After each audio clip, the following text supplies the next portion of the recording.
加拉太书第5章，为到要本爱豆得到自由，基督已经释放爱豆咧，所以你豆要起猜，唔好本奴仆嘅恶再控制你豆。爱保罗真见到你豆讲，那系你豆接触割离，基督对你豆就冇乜嘅帮助。爱再拜警告大家接触割离嘅人，佢一天要遵行全部嘅法律。你就想要靠遵行法律来同上帝有正确关系嘅人，就是切断同基督嘅关系，失落上帝嘅恩典。论到爱豆靠圣灵嘅力量，通过爱豆嘅信心，迫切盼望上帝会本爱豆同佢有正确嘅关系，因为同基督耶稣结连嘅事情，有所割离也系无所割离，两种无乜嘅关系，重要嘅只有一项。就是用爱心嘅行动表现出来嘅信心。你哋一旦走到前好，乜人难得你哋，害你哋唔顺從真理呢？呢種勸話當然唔係對嘅扶受你哋嘅上帝來嘅，俗語講，日式嘅佛教就本鬼團面發起來。我係係相信你哋，因為我哋隆重係同主結連嘅人，我確信你哋嘅看法。應當唔會同我嘅有乜嘅爭吵，總係嘅擾亂你哋嘅人，無論佢係乜人，天朝會本上帝揭發。兄弟姊妹啊，我那係繼續傳割離，做乜嘅和本人迫害呢？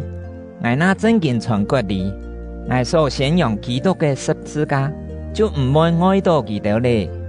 我真希望佢哋搞亂你哋嘅人，自家去驗貼。兄弟姊妹啊！上帝先受你哋，希望你哋上做自由人，總係做唔得用倆自由做放縱情慾嘅借口，反轉愛用愛心互相服侍，因為全部法律攏總包含在。責任下將寫自家。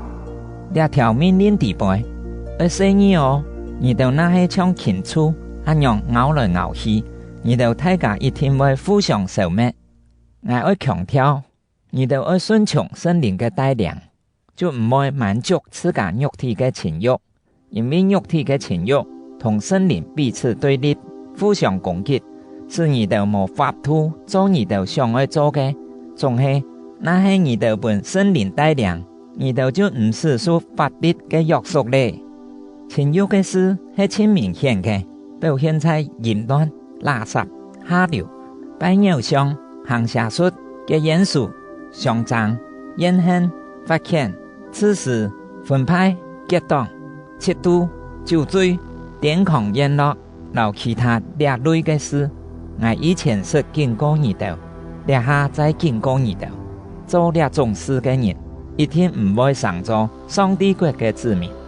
總係聖靈所結嘅果子，就是仁愛、喜樂、和平、忍耐、恩慈、良善、信實。溫柔、老節制，呢都是法律唔會禁止。所有屬基督耶穌嘅人，已經將基督嘅肉體，連肉體嘅一切邪情和私慾，攏總當死在十字架上咧。既然聖靈屬愛豆身上命，愛豆就應該順從佢嘅帶領來行事。愛豆唔好驕傲，唔好讓對方發現，也係互相嫉妒。